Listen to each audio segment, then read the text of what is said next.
এইখান থেকে আমার সামনে যারা বসে আছেন, এর মধ্যে থেকে মুরব্বী যারা বসে আছেন, ওমরা বা হজ করতে গিয়েছেন, এরকম একজন হাত তুলেন। ওমরা বা হজ করে আসছেন, একজন মুরব্বী মানুষ, ওই যে লাল টুপি পরে বসে আছে, রুমন নিয়ে আসো তো ওনাকে। আপনি আসেন দেখি সামনে, সামনে আসেন, আমার কাছে আসেন।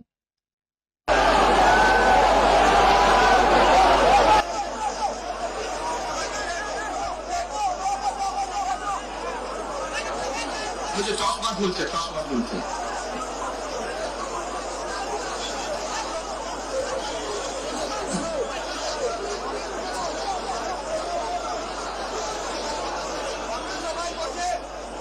আপনার বসেন, উনি এখনই মঞ্চ উঠবে, আপনারা সবাই দেখতে পাবেন কে মানুষটা।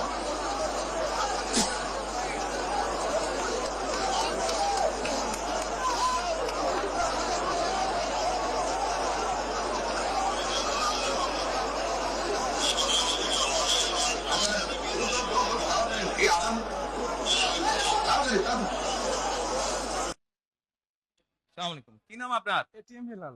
ওই এইদিকে বলেন। এটিএম হেলাল। বাড়ি কই? সুনামগঞ্জ। বাড়ি সুনামগঞ্জ।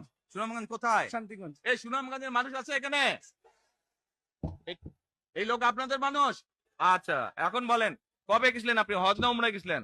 উমরাতে গেছি 16তে, হজে গেছি 17তে। উমরাতে গেছেন 16তে, হজে গেছেন 17। এখন আমাকে বলেন, আপনি তো উমরা হজ করে আসছেন, যে মাইকের সামনে দাঁড়ান। আপনি কাবা শরীফে গেছেন? জি। কাবা শরীফের মালিক কে? আল্লাহ। জোরে বলেন। আল্লাহ। কাবা শরীফের মালিক কে? আল্লাহ। আল্লাহ। আমরা মুসলমান সবাই, এই দিন দুনিয়ার আমরা যে এই পৃথিবী দেখি, এই পৃথিবীর মালিক কে? আল্লাহ। এই সূর্য নক্ষত্র যা দেখি তার মালিক কে? আল্লাহ। বেহেশতের মালিক কে? আল্লাহ। দোজখের মালিক কে? আল্লাহ। আচ্ছা, দাঁড়ান, এবার আপনি বসেন এখানে। আপনারা সকলেই সাক্ষী দিলেন, দোজখের মালিক আল্লাহ, বেহেশতের মালিক আল্লাহ, এই পৃথিবীর মালিক আল্লাহ, কাবার মালিক আল্লাহ। আরে ভাই, যেটার মালিক আল্লাহ, সেটা কি অন্য কেউ দেওয়ার ক্ষমতা রাখে? রাখে না। তাহলে কি দাঁড়ালো? নির্বাচনের আগেই একটি দল এই দিব ওই দিব বলছে, টিকিট দিব বলছে না?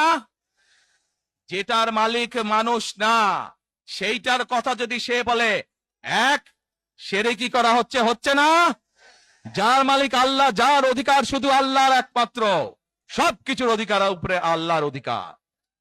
কাজেই আগেই তো আপনাদেরকে ঠকাচ্ছে, নির্বাচনের ফলে তাহলে কেমন ঠকাবে আপনাদেরকে বোঝেন এবার।